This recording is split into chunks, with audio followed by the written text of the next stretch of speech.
দুপুলিয়া বনাম ফসলান্দি football final ম্যাচের খেলা চলতেছে, তাই আপনাদেরকে দেখানোর জন্য আমি ভিডিও করতে চলে আসছি।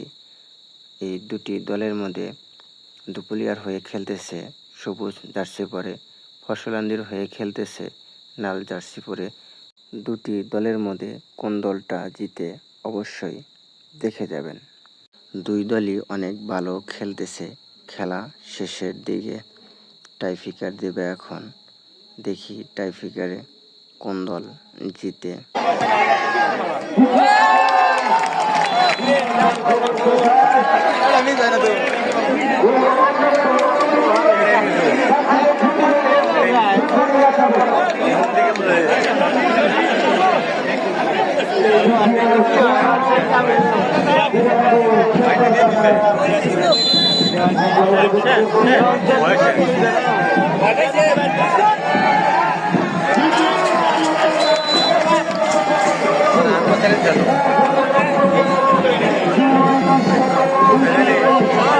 দুপুলিয়া একটি শট মিস করার কারণে ফসলান্দি জিতে গেল।